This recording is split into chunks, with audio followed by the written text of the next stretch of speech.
This is going to be a short video, but it is something that I wanted to do after what I saw last night. As most of you probably know by now, Perez Hilton was on a live stream harming himself. The police ended up being called over there, and most importantly, they did eventually get him out into a hospital where he's now in professional care.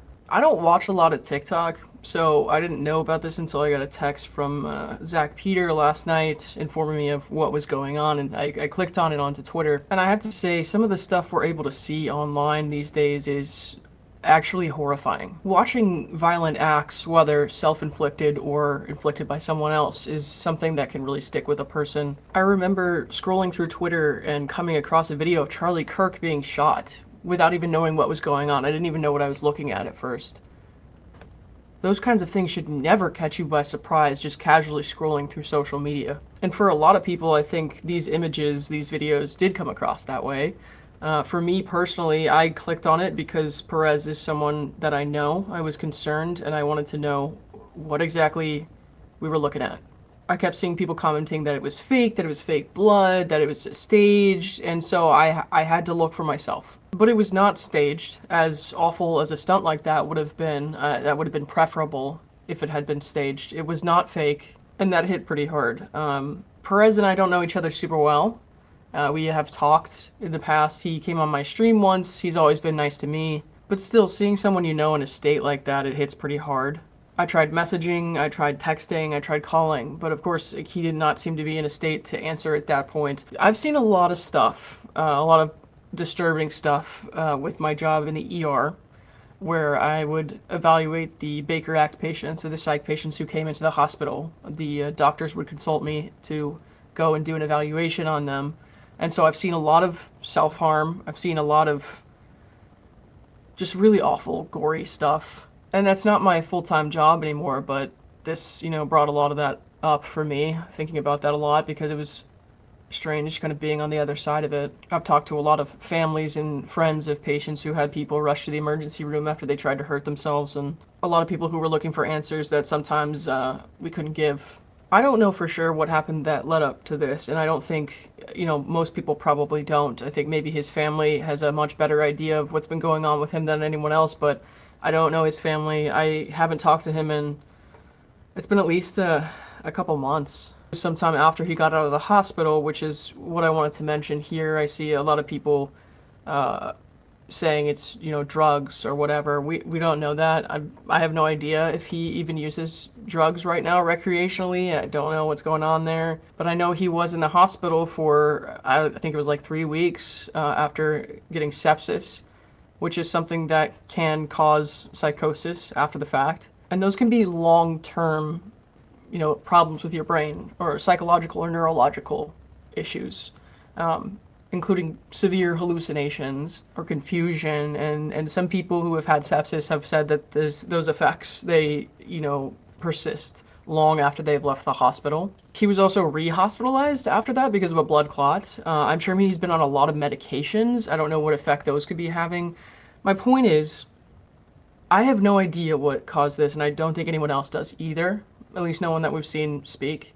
I can't assume that anything is or is not true at this point. What I do know is that he's alive, that his family is safe, that he was alone in that house when that happened, at least according to all the, media outlets who seem to be getting legitimate information from the police department. They have said he was alone in there.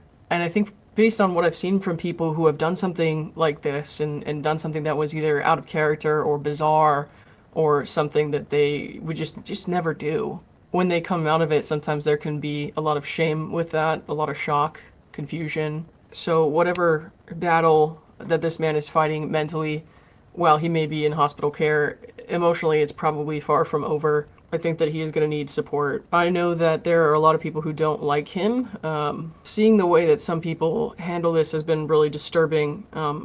I appreciate, of course, people who are just giving updates on the news that have come out, because I also wanted to know and make sure that he was safe and going to the hospital, and I appreciated that. However, there were some people online going so far as to make memes out of it, and somebody even tried to go to the house. I don't know if it was even really the house or if they were just doing this for clicks and it was fake, but tried to go to the house and videoed the blood on the ground outside, and then was talking on the live about going to the hospital. And I was like, what the fuck are you doing? Some people have just totally lost their humanity in social media. I mean, it's one thing to comment on public issues or public news. It's another thing to go there and try to insert yourself into somebody else's traumatic event. Even the news crews who were filming him from outside, and he was there in the window and you could see they blurred it out, but even the fact that they were filming him at all, that's gross to me.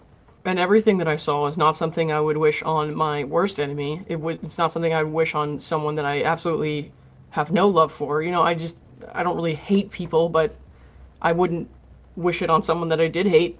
And I know that in the state he was in, yes, he did put it on the internet, but clearly someone who is in that kind of a state is not making rational decisions. We who are observing this and are in our rational minds, we know better. There's no excuse for filming a man naked, in my opinion. There's no excuse for trying to follow him to the hospital or go into his home. I don't care if you were faking it for clout or not. I don't know if that was real or if you really knew which hospital he was going to go to. But people do take things too far sometimes. I think that Perez has a long road ahead of him. I hope he's given as much privacy as he wants. And I hope that he does get better, because sometimes when people go through extreme medical situations like that, he was very sick with sepsis. They're never really the same again afterwards. And yes, it could have been, you know, some other sort of cause to a psychotic episode. It could have been something else that led up to that. It could have been substance use. I don't know.